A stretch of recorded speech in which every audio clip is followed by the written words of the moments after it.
In 1847, a cotton plantation called Hollowbrook vanished from all official records in Pike County, Alabama. 23 enslaved people disappeared without a trace. The plantation owner, Colonel Wendell Hargrove, was found dead under circumstances that authorities worked desperately to suppress. His daughter, Catherine Hargrove, was never seen again. For over 3 decades, neighboring landowners refused to speak of what happened there, and when pressed, would only whisper, "The land remembers." Before we continue with the story of Hollowbrook Plantation and the man who changed its fate forever, I need you to do something. If this kind of historical mystery intrigues you, subscribe to our channel and hit that notification bell. And please, leave a comment telling us what state or city you're listening from. We love knowing where our audience discovers these forgotten American stories. What really happened at Hollowbrook wasn't recorded in any courthouse, any newspaper, or any family Bible. But the truth, buried beneath decades of silence and fear, reveals something far more terrifying than any ghost story. The capacity of human beings to transform their entire world through acts of calculated defiance, and the lengths others will go to erase such transformations from history. Pike County, Alabama, in the 1840s was cotton country, pure and simple. The soil ran red with iron oxide, rich and fertile, stretching for miles under a canopy of pine and oak. The sheen had been carved from Creek territory barely 2 decades earlier, and the wounds of that displacement still festered beneath the surface of polite Southern society. Planters had rushed in, buying land cheap and building empires on the backs of enslaved labor. By 1845, cotton was king, and Pike County's plantations were minting money faster than the federal government could print it. Hollowbrook Plantation sat on the eastern edge of the county, where the land began its slow descent toward the Chattahoochee River. The main house was a modest 2-story structure. Colonel Hargrove had never been one for ostentation, surrounded by 30 acres of cotton fields, a dozen outbuildings, and quarters for 23 enslaved workers. The colonel himself was a widower, his wife having died of yellow fever in 1839, leaving him with a single daughter, Catherine, who was just 14 when our story begins. Wendell Hargrove had purchased the land in 1832, shortly after the Creek removal. He'd come from Virginia with old money and older ideas about hierarchy and order. His neighbors considered him fair by the standards of the time, which is to say he rarely used the whip himself, preferring to hire an overseer for such unpleasantness. He attended the Methodist Church in Troy every Sunday, donated to the missionary fund, and treated his white neighbors with the courtesy expected of a gentleman. But fairness, in that place and time, was a relative concept, measured only against the depths of cruelty others were willing to plumb. Among the enslaved workers at Hollowbrook was a man the colonel had purchased in 1840 from a dealer in Montgomery.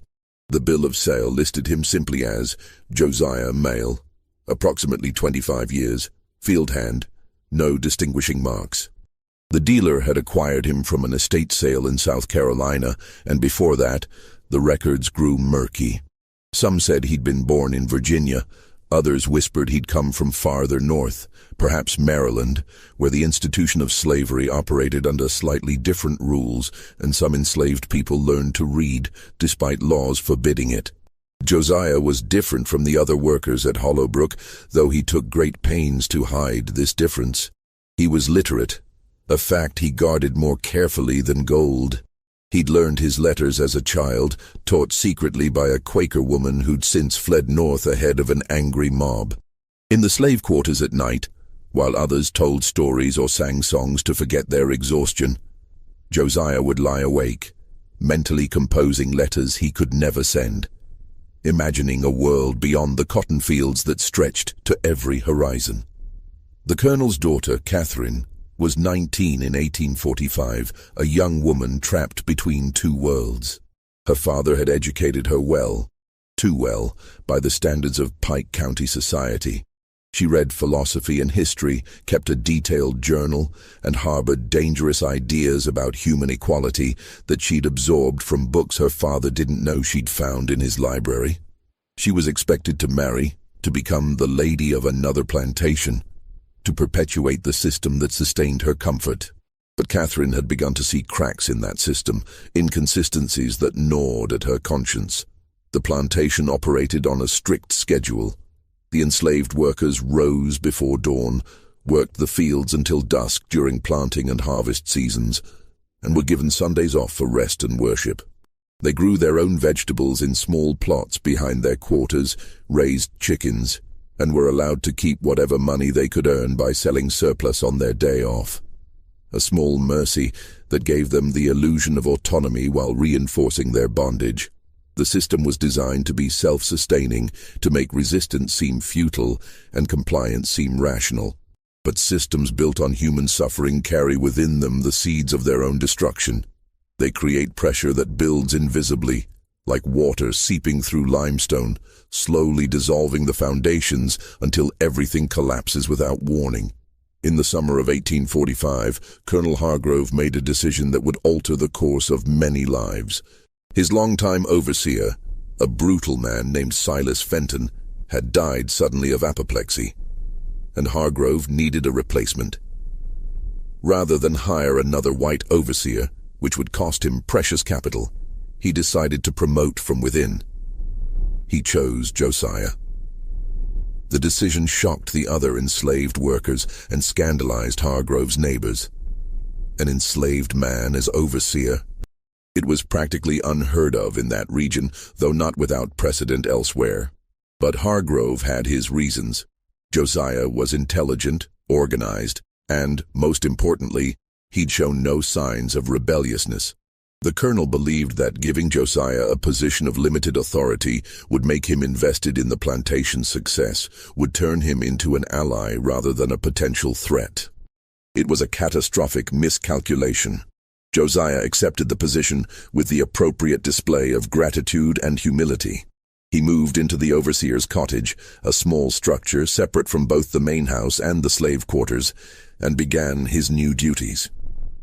He organized the work crews, managed the planting schedules, and reported directly to the colonel on the plantation's operations. To all appearances, he was exactly what Hargrove had hoped for, a competent manager who kept the other workers productive without resorting to excessive violence. But behind this facade, Josiah was doing something far more dangerous. He was learning. He learned how the plantation's finances worked, how much cotton brought at market, how much Hargrove paid for supplies, where the legal documents were kept. He learned the colonel's routines, his habits, his weaknesses, and slowly, carefully, he began to share this knowledge with the other enslaved workers, not through explicit rebellion, but through subtle education. He taught some of them to read, using the Bible as a cover. Religious instruction was permitted, even encouraged. He taught them arithmetic, ostensibly to help them manage their small personal economies. He taught them to think strategically, to plan for contingencies, to imagine alternatives. Catherine Hargrove noticed the change before her father did. She'd always been observant, perhaps too observant for her own comfort. She began to see the way the enslaved workers looked at Josiah, not with the resentment she'd expected towards someone elevated above them, but with something else, something that looked almost like hope. She saw how they moved differently now, with a subtle confidence that hadn't been there before, and she saw how Josiah himself had changed. How his intelligence, previously hidden, now showed in small ways he couldn't quite suppress. She should have told her father. Any loyal daughter would have. Instead, she found herself increasingly drawn to the mystery of who Josiah really was beneath the mask of servility he showed the world. She began to find excuses to speak with him about plantation business, asking questions that went beyond what was strictly necessary. And slowly, carefully, they began a dangerous dance of words, each probing the other's true thoughts without quite revealing their own. The summer heat that year was oppressive, the kind that made tempers short and decisions rash. The cotton was coming in strong, promising a profitable harvest. Colonel Hargrove was pleased, already calculating the profits, already planning purchases that would further expand his holdings. He had no idea that the foundation of his world was about to crack wide open. In August of 1845, a slave trader passed through Pike County with a coffle, a group of enslaved people chained together, being marched south to the deeper plantations of the Cotton Belt. Among them was a woman named Sarah, who'd been sold away from her family in North Carolina. She was perhaps 30 years old, hollow-eyed with grief and exhaustion. The trader stopped at Hollowbrook, hoping to convince the colonel to purchase her. Hargrove declined. He had no need for additional workers, but he allowed the trader to rest his coffle overnight in one of his barns. That night, Josiah spoke with Sarah. What passed between them, no one recorded, but witnesses later recalled that Josiah emerged from the barn changed, his face set with a determination that bordered on rage. Sarah had told him something, shared some news or some story that crystallized everything he'd been planning, that transformed possibility into necessity. 3 days later, Sarah and 2 other enslaved people from the coffle escaped. The trader raised the alarm, organized a search party from the local plantations, but the 3 disappeared like smoke. Rumors spread that they'd been helped, that someone had provided them with food, directions, perhaps even forged papers. The trader blamed Hargrove for lack security. Hargrove, embarrassed and angry, promised his neighbors he'd be more vigilant. But the damage was done.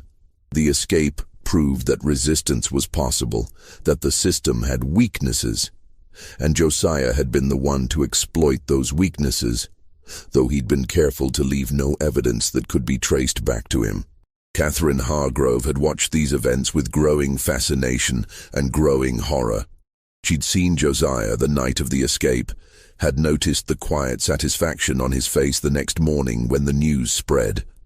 And she'd understood, with a clarity that terrified her, that she was watching something unprecedented unfold. She was witnessing a man who refused to accept the world as it was, who was actively working to remake it according to his own vision. It was the most frightening and most exhilarating thing she'd ever experienced. She made a decision that would have been incomprehensible to anyone in her social circle. She began to help him. It started small. She began leaving books where Josiah might find them, treatises on democracy, accounts of the Haitian Revolution, philosophical arguments about natural rights and human dignity.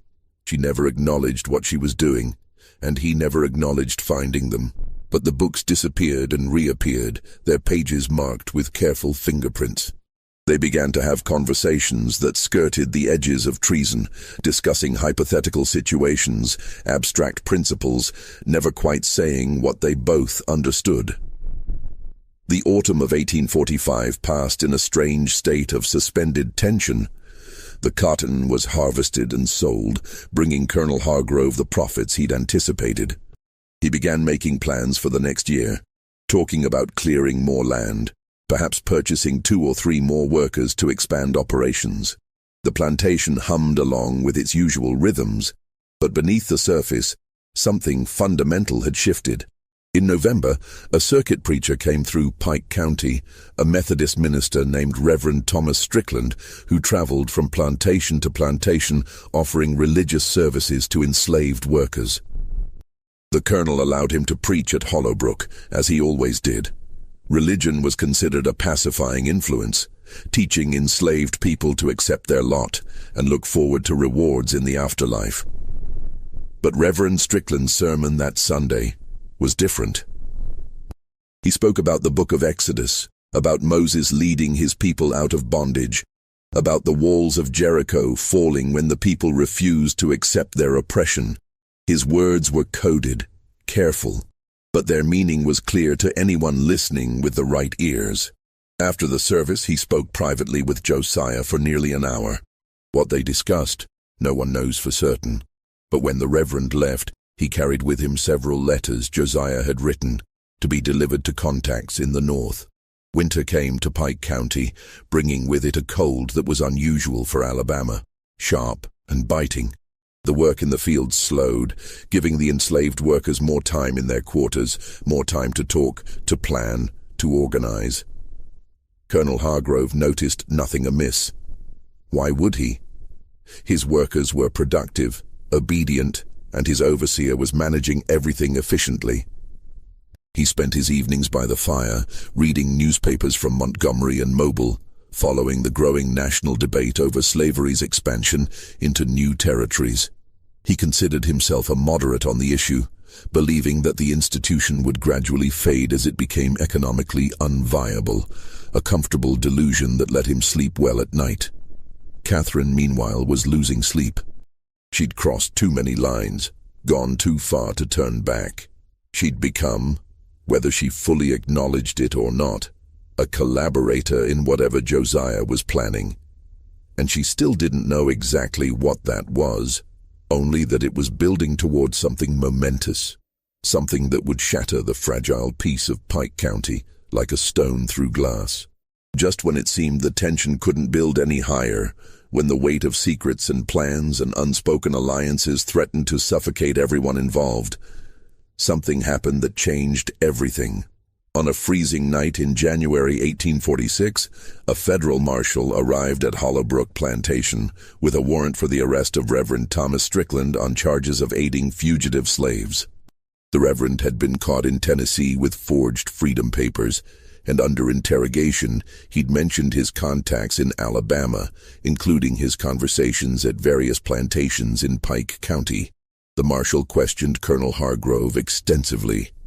Had the colonel noticed anything suspicious? Had any of his workers shown unusual interest in the Reverend's visit? Had anything gone missing? Papers, supplies, anything that might aid an escape? Hargrove, embarrassed to be associated with such scandal, assured the marshal that nothing irregular had occurred at Hollowbrook. His workers were loyal, well-treated, content with their situation. The marshal was skeptical but had no evidence to contradict him. But Josiah had been in the room when the marshal questioned the colonel, summoned to provide information about the plantation's operations.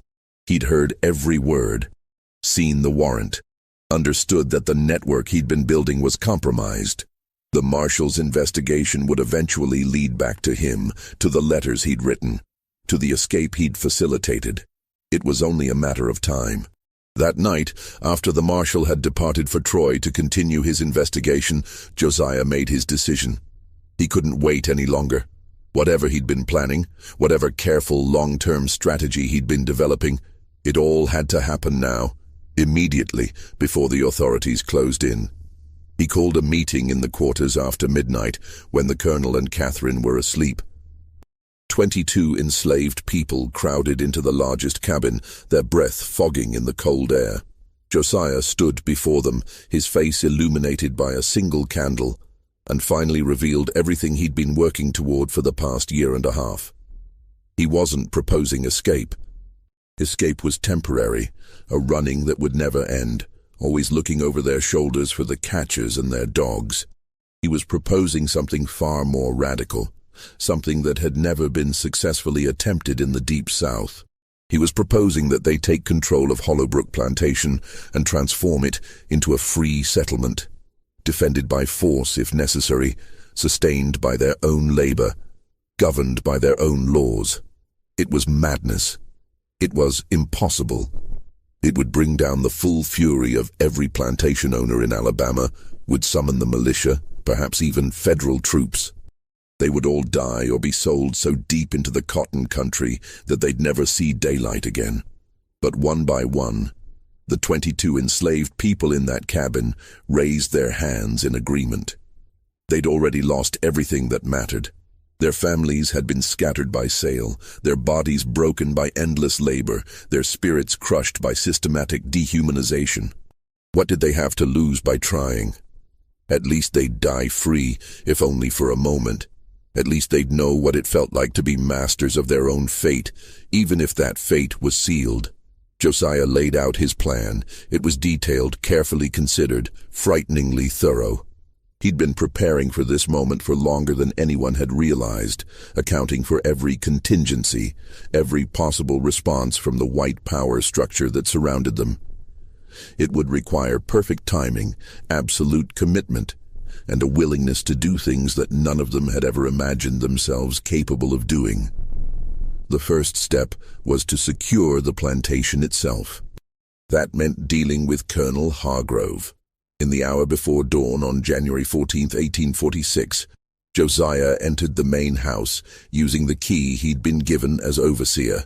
He walked through the silent rooms, past the portraits of Hargrove ancestors, past the furniture imported from Charleston, past all the trappings of wealth built on stolen labor. He climbed the stairs to the Colonel's bedroom. What happened in that room has been the subject of speculation and nightmare for over 170 years. The official version, pieced together from later testimony, was that the Colonel woke to find Josiah standing over him and reached for the pistol he kept by his bedside. There was a struggle. The gun discharged once, the sound muffled by bedclothes and thick walls. When it was over, Colonel Wendell Hargrove was dead, shot through the heart with his own weapon. Catherine Hargrove woke to the sound of the gunshot. She found Josiah in her father's room, standing perfectly still, the smoking pistol in his hand, the Colonel's body on the bed. For a long moment, neither of them spoke. Then Josiah said the words that would define everything that came after. "I'm sorry you had to see this, but it's done now and there's no going back. You have a choice to make." She should have screamed. She should have run to the nearest neighbor, raised the alarm, seen him hanged from the nearest tree. Instead, she looked at her father's body, thought about the life that had been laid out for her like a predetermined path, thought about the books she'd read and the principles she'd claimed to believe in, and she said, "What happens now?" What happened now would be recorded in whispered stories and suppressed documents as one of the most audacious and terrifying episodes in antebellum Alabama history. A story so dangerous that those who knew it worked actively to erase it from the record, lest it inspire others to similar acts of defiance. If you're feeling the weight of this moment, if this story has grabbed you by the throat and won't let go, do me a favor, hit that like button, share this video with someone who appreciates real American history, and subscribe so you never miss stories like this. Now let's discover what happened next at Hollowbrook Plantation. The first thing Josiah did was secure the plantation's records, all the deeds, bills of sale, correspondence, and financial documents that Colonel Hargrove had kept in his study. These papers were power, proof of ownership, proof of debts, proof of the entire legal structure that had sustained the plantation. Josiah understood that to truly transform Hollowbrook, he needed to understand and manipulate the systems that governed it. Catherine helped him. She knew where everything was kept, knew her father's business better than he'd realized. Together they gathered every document that mattered, every piece of paper that could be used against them or for them. Then they did something extraordinary. They began to forge new documents. Catherine's handwriting was refined, educated, almost identical to her father's formal script. Over the course of that first day, while the other workers secured the plantation's boundaries and prepared for whatever response might come, Catherine sat at her father's desk and created an entirely new reality on paper. She wrote a will, backdated by 6 months, in which Colonel Hargrove freed all his enslaved workers and left the plantation to be managed collectively by them, with Catherine as a silent partner.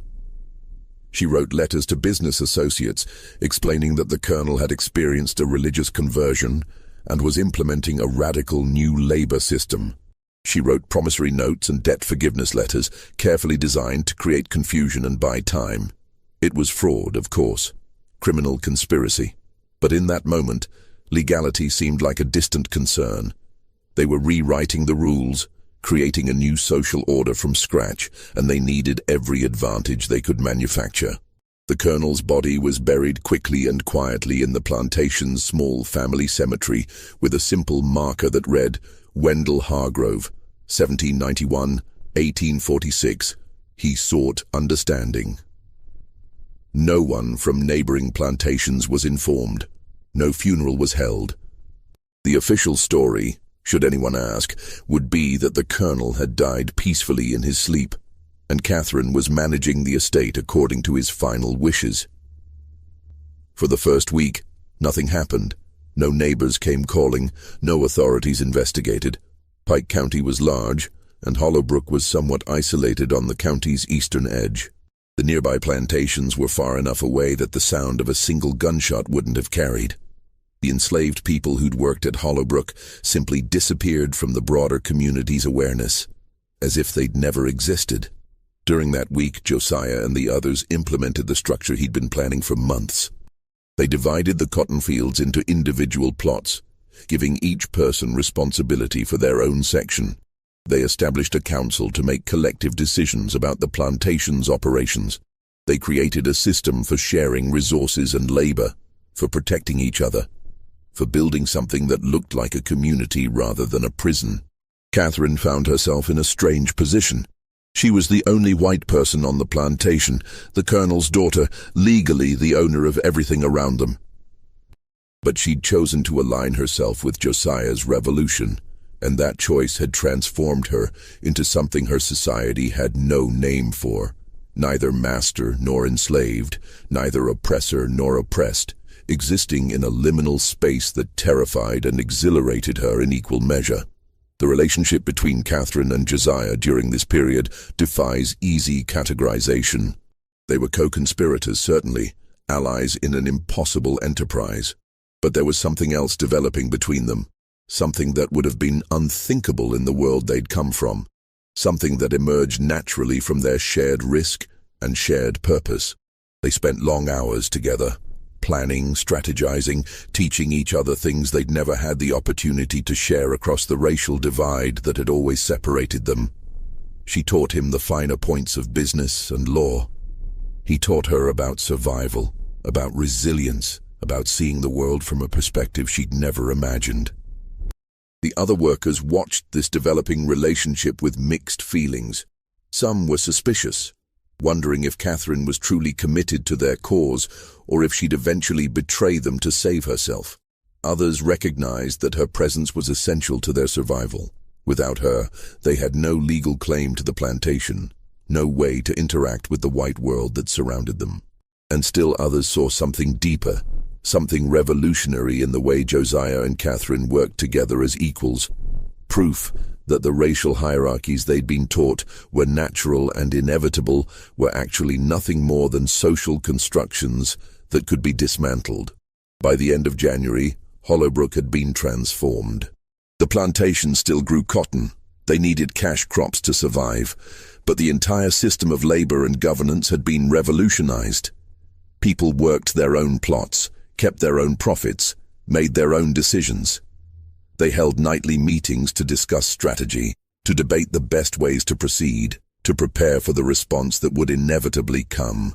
That response came in early February, when a cotton broker from Troy arrived at Hollowbrook, expecting to meet with Colonel Hargrove about the spring planting. He was met instead by Josiah, who introduced himself as the plantation's new manager and explained that the colonel had retired from active involvement in the business. The broker was skeptical. It was highly unusual for a plantation to be managed by anyone other than its white owner. But Josiah presented him with papers bearing what appeared to be Hargrove's signature, authorizing the new arrangement. The broker left confused, but not alarmed. He gossiped about the strange situation at Hollowbrook when he returned to Troy, sparking curiosity among the town's merchants and planters. Within a week, several of Hargrove's business associates sent letters asking for clarification about his plans. Catherine responded to each letter in her father's name, keeping the fiction alive, buying more time. But time was running out. In early March, a neighboring planter named Marcus Shipp decided to pay a personal visit to Hollowbrook. Shipp owned a large plantation to the north and had been friends with Colonel Hargrove for years. He'd been troubled by the rumors coming out of Pike County and wanted to see for himself what was happening at his old friend's estate. He was turned away at the property line by 3 of Josiah's men, who told him politely but firmly that Colonel Hargrove was ill and receiving no visitors. Shipp was outraged. He demanded to speak with the colonel, to see Catherine, to understand what was happening on the plantation. When the men refused to let him pass, he threatened to return with the county sheriff. That night, Josiah called an emergency council meeting. The moment of crisis had arrived. They could no longer maintain the fiction that everything was normal at Hollowbrook. Shipp would return, probably with law enforcement, and when he did, the truth would emerge. The colonel was dead. The plantation was being run by its former enslaved workers, and Catherine had conspired with them to commit fraud on a massive scale. They debated their options deep into the night. Some argued for immediate flight, abandoning the plantation and heading north before they could be captured. Others wanted to fight, to defend Hollowbrook against anyone who tried to take it from them. A few suggested sending an emissary to the state capital, trying to negotiate some kind of legal settlement that would legitimize their position. Josiah listened to all these suggestions, then proposed something different. They would, he argued, tell the truth, or at least a version of it that might be believable. They would admit that Colonel Hargrove had died, but they would present Catherine as the sole heir who had decided to implement her late father's progressive vision for the plantation. They would emphasize that they were still producing cotton, still contributing to the regional economy, still maintaining order and discipline. They would present their revolution not as a rebellion against the social order, but as an experiment in enlightened labor relations, something that benefited everyone involved. It was a desperate gambit, built on lies and hopes, and the slim chance that profit motive might overcome racial prejudice. But it was the only plan that didn't end in either flight or bloodshed. Catherine agreed to play her part. She would be the face of Hollowbrook, the respectable white woman who'd inherited her father's estate and was trying to honor his unconventional final wishes. She would deal with the white world, while Josiah and the others managed the plantation itself. It would require maintaining a careful fiction, performing roles that none of them believed in, but it might just work. When Marcus Shipp returned 3 days later with the county sheriff, he found Catherine waiting for him on the porch of the main house, dressed in mourning black. She invited them in, served them tea, and explained with remarkable composure that her father had passed away in January. She showed them the will, the business documents, the letters of instruction that she and Josiah had forged.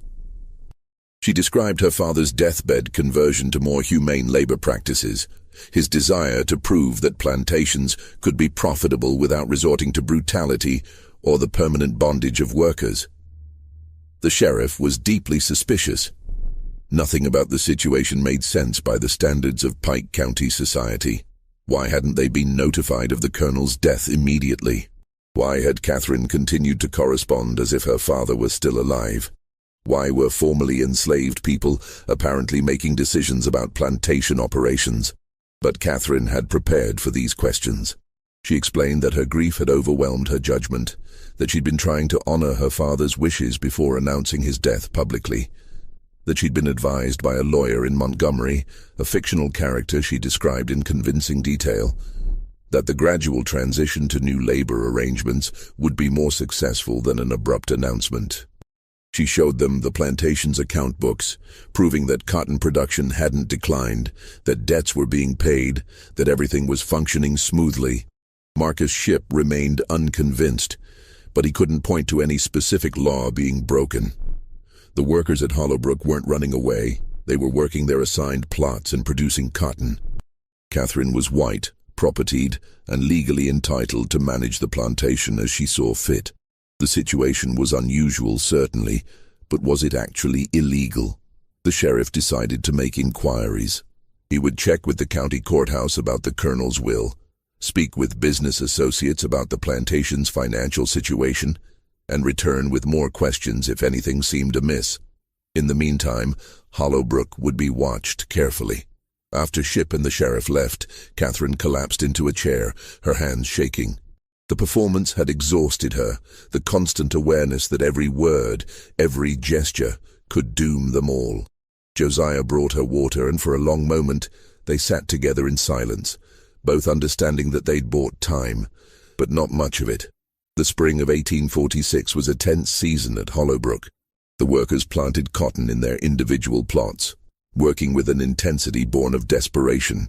They knew that their survival depended on producing a profitable crop, on proving that their system could work. But they also knew that forces beyond their control were marshalling against them. Rumors spread throughout Pike County like wildfire. Some said that Hollowbrook had become a haven for runaway slaves from other plantations. Others claimed that the workers there were planning a wider rebellion, that they were stockpiling weapons and preparing to attack neighboring estates. Still others whispered about an unnatural relationship between Catherine Hargrove and her father's former property, suggesting that she'd been corrupted, seduced, driven mad by grief and isolation. None of these rumors were entirely true, but they created an atmosphere of fear and suspicion that made everything more dangerous. Neighboring planters began to see Hollowbrook not just as an aberration, but as a threat to the entire social order of the region. If enslaved people at one plantation could take control and survive, what would stop others from trying the same thing? In May, a group of planters, led by Marcus Shipp, petitioned the Pike County government to investigate Hollowbrook for suspected violations of Alabama's slave codes.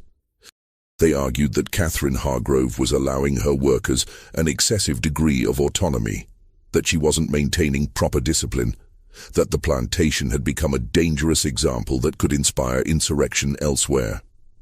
The county responded by sending a magistrate to inspect Hollowbrook's operations.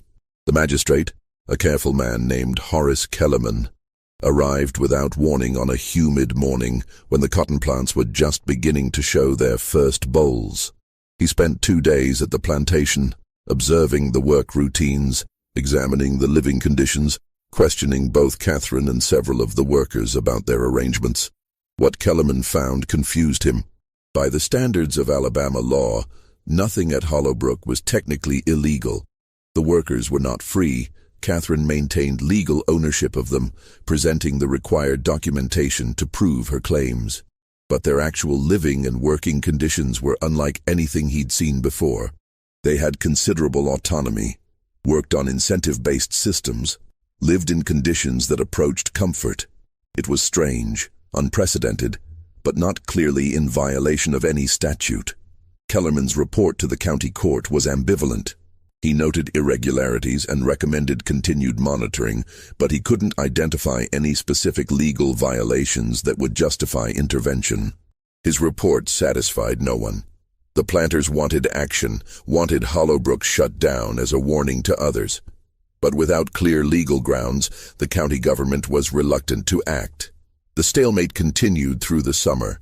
Hollowbrook existed in a strange state of semi-legitimacy, neither fully accepted nor forcibly disbanded. The cotton grew tall in the fields, promising a strong harvest.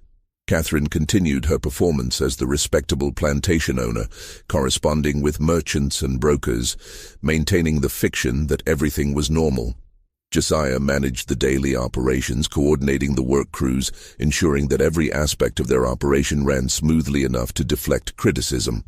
And slowly, carefully, the relationship between Catherine and Josiah evolved beyond conspiracy into something deeper.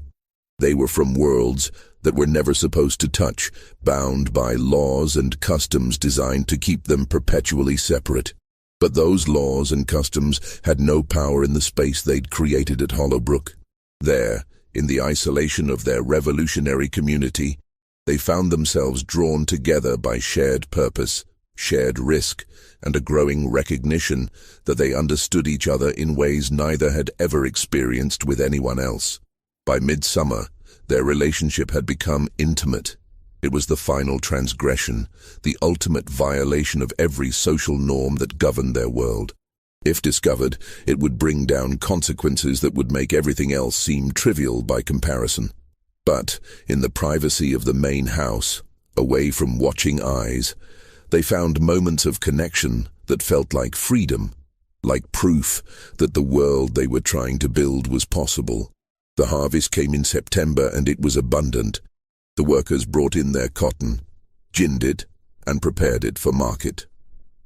The plantation's account books showed a profit that exceeded what Colonel Hargrove had typically earned, proof that their system of individually managed plots and incentive-based labor was not just idealistic, but economically viable. Josiah and Catherine decided to use this success as leverage.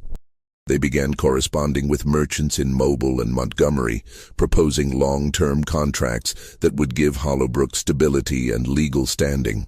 They crafted a narrative about innovative labor management, efficient operations, and profitable returns.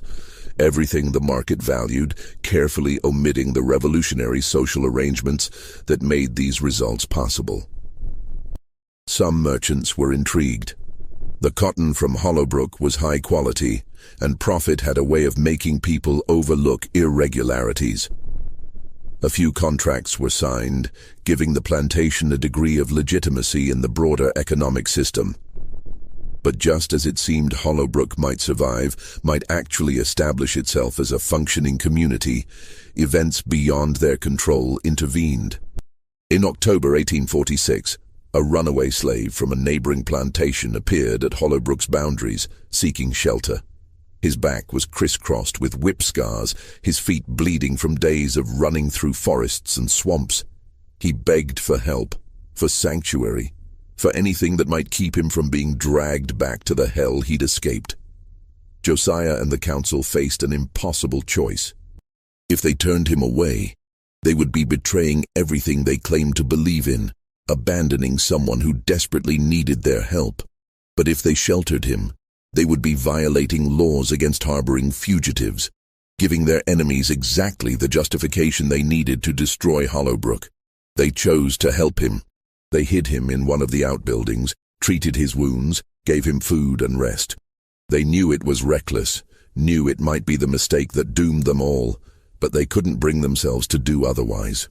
The runaway's former owner, a particularly brutal planter named Silas Hammond, organized a search party. He had every legal right to pursue his property, and he had no intention of letting this particular slave escape. The man knew too much about Hammond's activities, had witnessed things that could ruin Hammond's reputation if they became public. The search party arrived at Hollowbrook 3 days after the runaway had sought shelter there.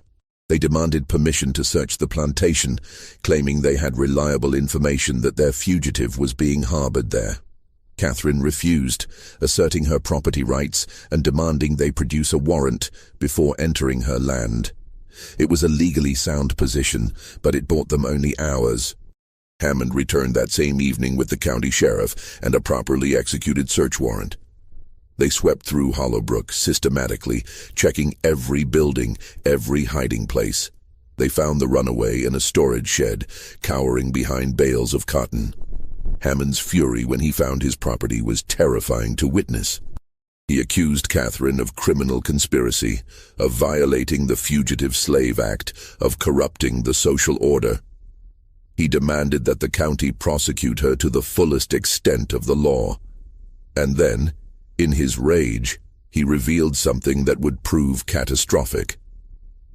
He claimed that Hollowbrook had become a haven for abolitionists and race mixing, that Catherine Hargrove had taken one of her own slaves as a lover, that the entire plantation was a den of depravity that needed to be cleansed. The accusation hung in the air like poison. The sheriff looked at Catherine, at Josiah standing protectively nearby, and understanding dawned on his face. The rumors had been true. This wasn't just about innovative labor practices or property rights.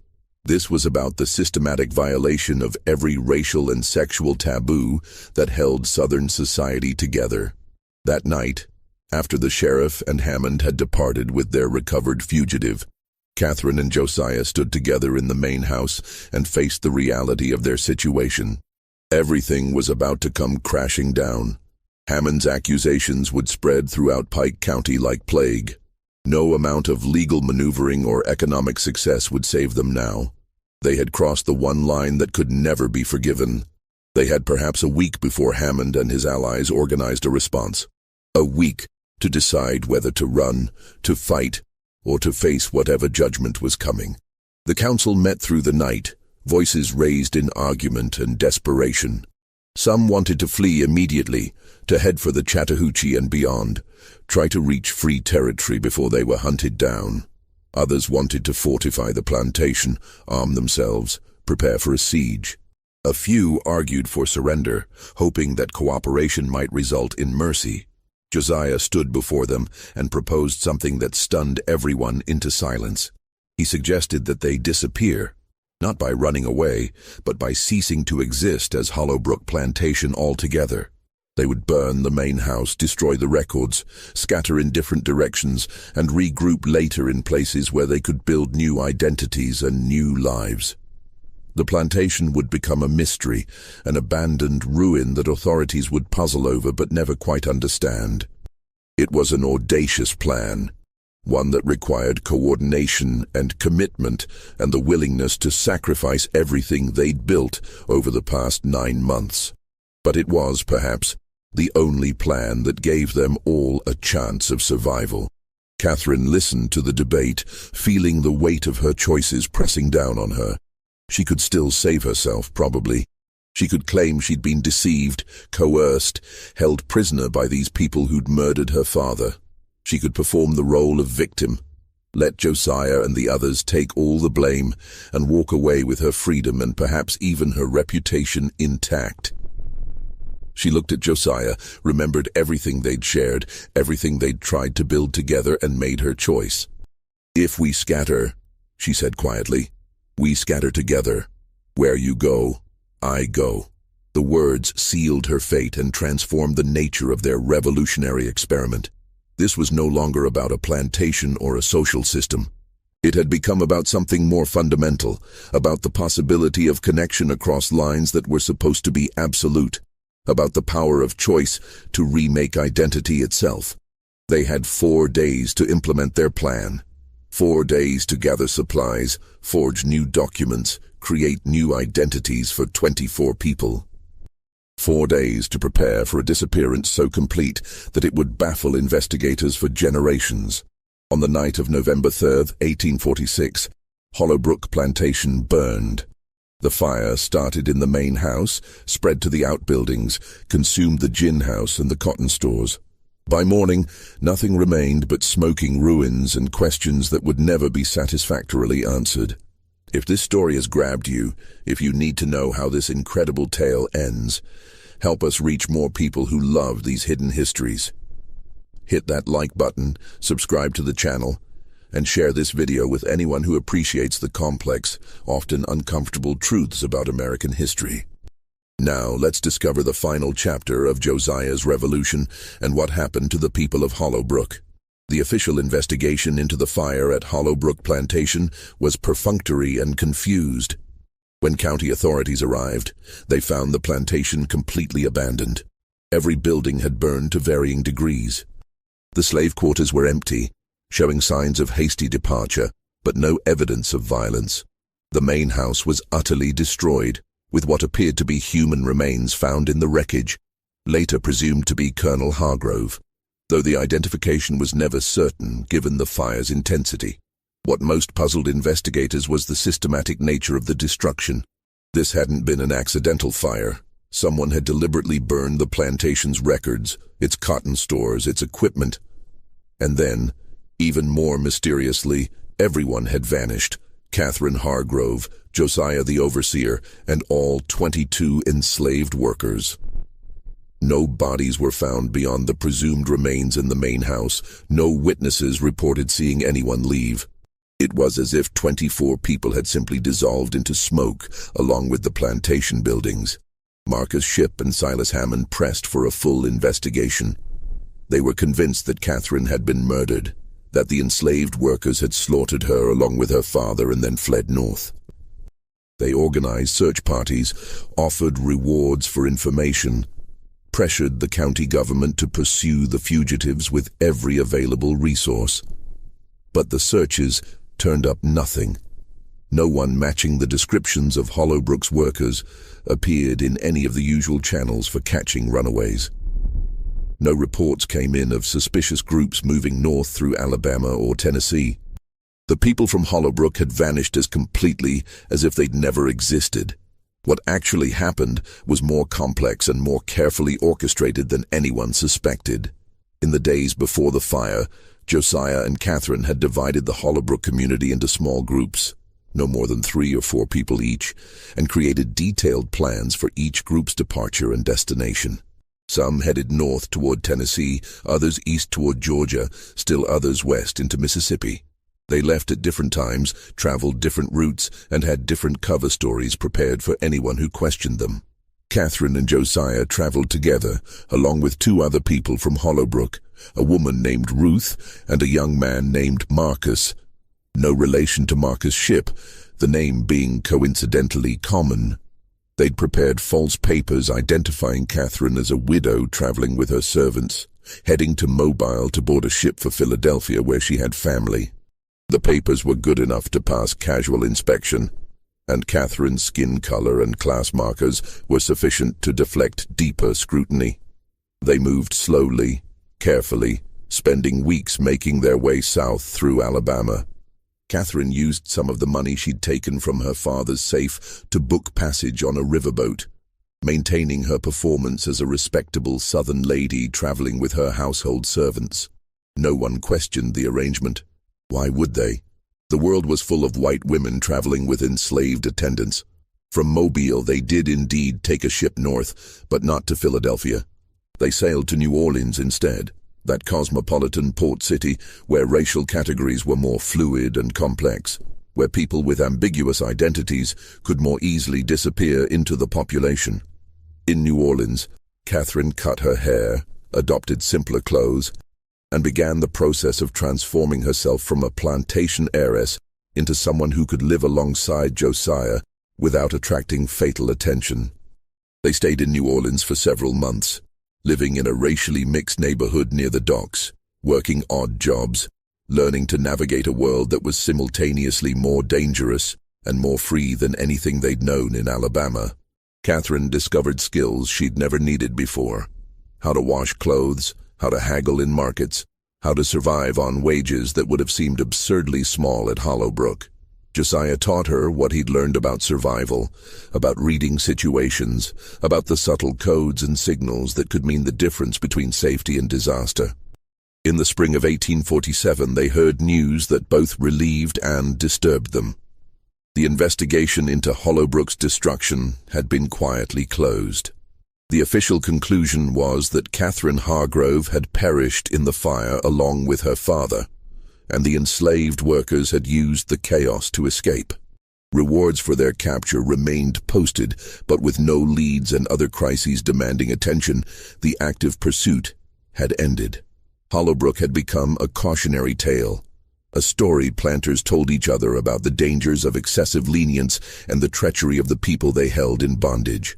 The other groups from Hollowbrook had similarly dispersed, each making their own way to various destinations across the country. Some made it north to free states, finding communities of free black people who could help them establish new identities. Others remained in the South, carefully constructing cover stories and paper trails that let them pass as free people. A few, tragically, were recaptured and sold back into slavery, though they never revealed their connection to Hollowbrook or the true story of what had happened there. Catherine and Josiah, along with Ruth and Marcus, eventually left New Orleans and made their way to Mexico. The Mexican government, antagonistic toward the United States following the recent war and the American annexation of Texas, had policies that were relatively welcoming to American refugees, including those fleeing slavery. In the state of Coahuila, they found a community of expatriates, escaped slaves, political dissidents, and other Americans who'd found reasons to leave their homeland behind. They settled in a small town near Monclova, where they purchased land and established a farm. Catherine and Josiah presented themselves as a married couple, though whether they actually formalized this union is unclear from the fragmentary records that survive.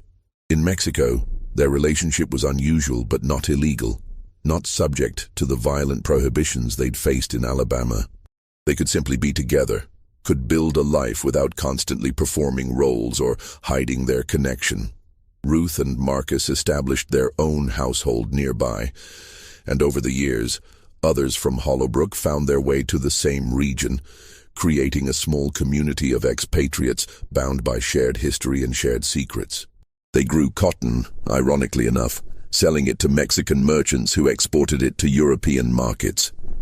They built houses, raised children, and gradually integrated into the local population through marriage and adoption of Mexican cultural practices.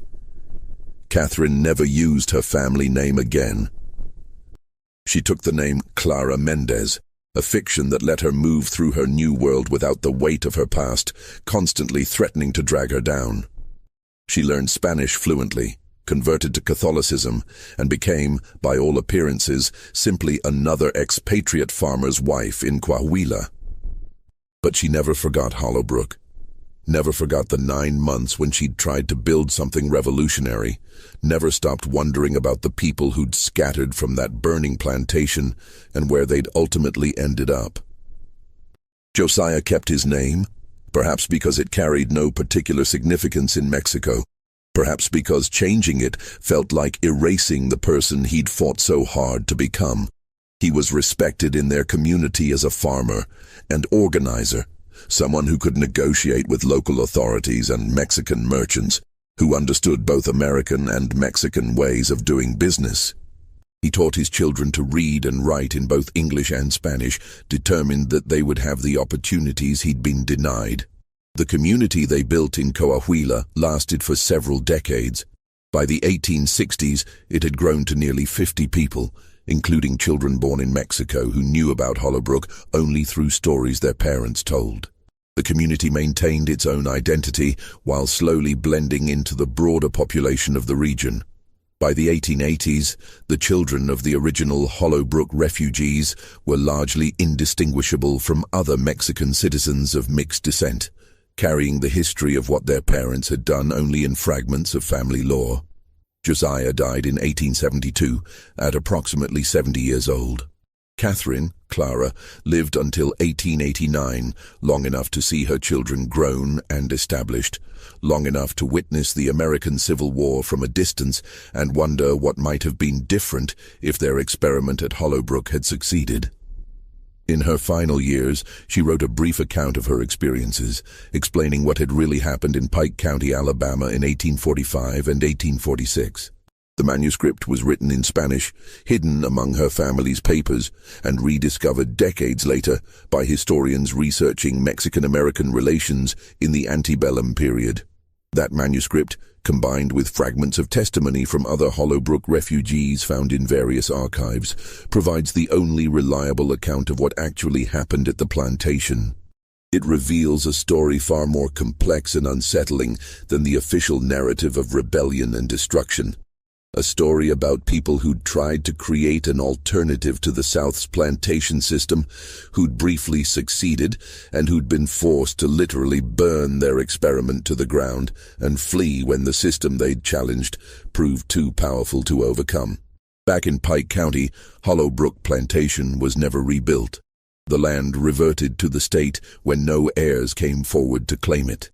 The ruins remained visible for years, gradually being reclaimed by the Alabama forest. By the 1870s, nothing remained but scattered foundation stones and the plantation's cemetery, where Colonel Hargrove's grave marker still stood, bearing its cryptic inscription. He sought understanding. The story of what happened at Hollowbrook became local legend, told in whispers and half-truths. Some claimed it had been destroyed by abolitionists from the North, part of a conspiracy to undermine slavery. Others insisted it had been divine punishment for Hargrove's tolerance of disorder and race mixing. A few told darker tales, speaking of curses and hauntings, of Hargrove's ghost wandering the burned ruins searching for his traitorous daughter. But no one who knew the full truth spoke it openly. The story was too dangerous, too threatening to the social order that had reasserted itself after the Civil War. Even after slavery ended, the idea that enslaved people had successfully taken control of a plantation, that they'd operated it profitably as free workers, that a white woman had willingly joined their cause and abandoned her class position. These facts were too revolutionary, too threatening to the narratives of racial hierarchy that persisted long after emancipation. The federal government's records from the era show only confusion about Hollowbrook.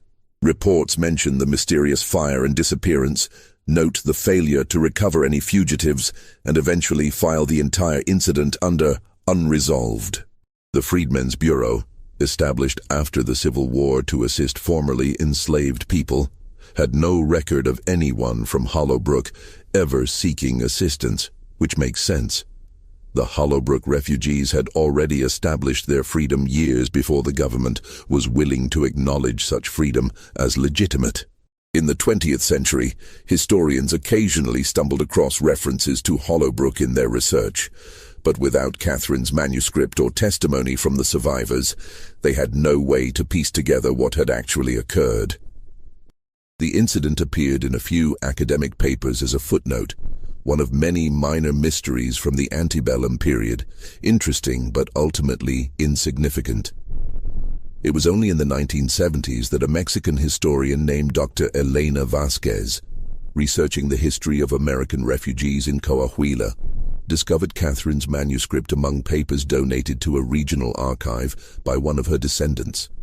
Dr. Vasquez recognized the document's significance and began the painstaking process of verifying its claims and reconstructing the full story of Hollowbrook Plantation. Her research confirmed that a plantation by that name had existed in Pike County, that it had burned under mysterious circumstances, and that everyone associated with it had disappeared without explanation. She traced the descendants of several Hollowbrook refugees, finding scattered evidence that supported Catherine's account. Family stories, material artifacts, patterns of migration that matched the narrative in the manuscript. Dr. Vasquez published her findings in 1982 in a Spanish-language historical journal, then in an English translation in 1985. The article caused a minor sensation among historians of slavery and antebellum America, but it never penetrated mainstream consciousness. The story was too complex, too ambiguous in its implications, too resistant to simple narratives of either heroic resistance or tragic victimization. What happened at Hollowbrook Plantation challenges comfortable assumptions about the antebellum South.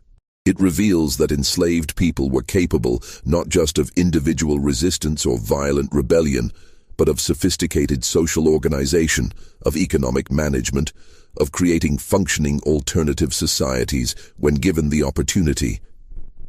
It shows that some white Southerners were capable of recognizing the humanity of enslaved people and joining causes that contradicted everything their society stood for. It demonstrates that the plantation system's stability depended not on its efficiency or inevitability, but on constant enforcement through legal violence and social pressure. The story also reveals the limitations of such resistance. Hollowbrook succeeded briefly, but only in isolation, and even that limited success required them to ultimately destroy what they'd built and flee. The system was too powerful, too entrenched, too willing to use violence to maintain itself. Individual plantations could be transformed, but the entire social order could not be overturned without the kind of massive upheaval that would only come with the Civil War. Josiah and Catherine's relationship adds another layer of complexity to the story. Their partnership violated every racial and sexual taboo of their society, yet it was fundamental to Hollowbrook's brief success. Catherine's legal status and race gave the plantation a veneer of legitimacy that protected it for months. Josiah's intelligence and organizational skills made the transformation possible. Together, they proved that the racial categories their society treated as absolute and natural were actually social constructions that could be refused, even at tremendous cost. But their relationship was also deeply shaped by the unequal power structures they'd inherited.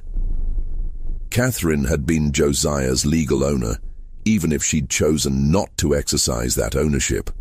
The dynamics of their partnership, however genuinely affectionate, were still influenced by the profound asymmetries of their social positions. The freedom they found together in Mexico was real, but it required them to completely abandon the world they'd come from, to become different people in a different place. Their relationship wasn't a simple triumph over prejudice. It was a complex negotiation of power, privilege, and possibility under extraordinary circumstances. The ultimate fate of the other Hollowbrook refugees remains largely unknown. Some certainly succeeded in building new lives, passing as free people, establishing families and communities in places far from Alabama. Others were undoubtedly less fortunate, recaptured or dying in the attempt to reach safety. Still others likely remained in the South, carefully hiding their past, navigating the dangerous landscape of slavery with knowledge and skills they'd gained during their brief months of autonomy. What we know for certain is that none of them ever publicly acknowledged their connection to Hollowbrook. The story remained hidden because it had to remain hidden. Revelation would have meant death or re-enslavement, would have brought retribution not just on the refugees themselves, but on anyone who'd helped them or knew their secrets. The silence was survival. Today, the site of Hollowbrook Plantation is privately owned land, largely returned to forest. No historical marker commemorates what happened there. The County Historical Society's records mention the plantation only in passing, noting its existence and mysterious destruction without elaborating on the circumstances. Visitors to Pike County seeking Civil War sites or other historical landmarks would never know that this unremarkable patch of Alabama forest was once the site of one of the most radical experiments in racial justice and economic organization in antebellum America. Dr. Vasquez's research has inspired a small number of scholars to investigate similar cases, other plantations where unexpected alliances formed, where alternative arrangements emerged briefly before being suppressed or destroyed. These investigations have revealed that Hollowbrook, while unique in its specifics, was part of a broader pattern of resistance and experimentation that has been largely erased from popular understanding of the antebellum period. The story of Hollowbrook forces us to reconsider our assumptions about that era. We tend to think of the antebellum South as monolithic, as a society where the lines between enslaved and free, black and white, were absolute and uncrossable. Hollowbrook reveals that these lines, while brutally enforced, were not as impermeable as we might imagine. People found ways to cross them, to build connections and communities that defied the categories imposed on them, even if those communities couldn't ultimately survive the violent response they provoked. Perhaps most significantly, the Hollowbrook story reminds us how much of history remains hidden, how many stories never make it into official records because they're too dangerous, too threatening to powerful interests. Catherine's manuscript survived by accident, discovered by a researcher looking for something else entirely. How many other such manuscripts exist, moldering in archives, waiting to be found? How many stories of resistance and transformation have been lost entirely, leaving no trace beyond whispered legends and suspicious gaps in official records? The people of Hollowbrook, Josiah, Catherine, Ruth, Marcus, and the 19 others whose names we know only from partial records, deserve to be remembered not as victims or symbols, but as complex human beings who made extraordinary choices under impossible circumstances. They created something remarkable, even if it lasted less than a year. They proved that alternatives to the plantation system were possible, even if those alternatives couldn't be sustained without fundamental changes to the entire social order. And they survived, most of them, by their intelligence and courage, and willingness to give up everything they'd known for a chance at freedom. What do you think of this story? Do you believe everything has been revealed, or are there still secrets buried in Pike County's red earth, waiting to be discovered? Does this kind of hidden history change how you understand the antebellum South, and the possibilities for resistance that existed even in that oppressive system? Leave your comments below. I'd love to hear your theories and thoughts. If you found this tale as fascinating and disturbing as I did, subscribe to our channel, hit that notification bell, and share this video with someone who appreciates the complex, often uncomfortable truths about American history. These stories matter, and they need to be told, even when they challenge everything we thought we knew. Thank you for listening, and I'll see you in the next video.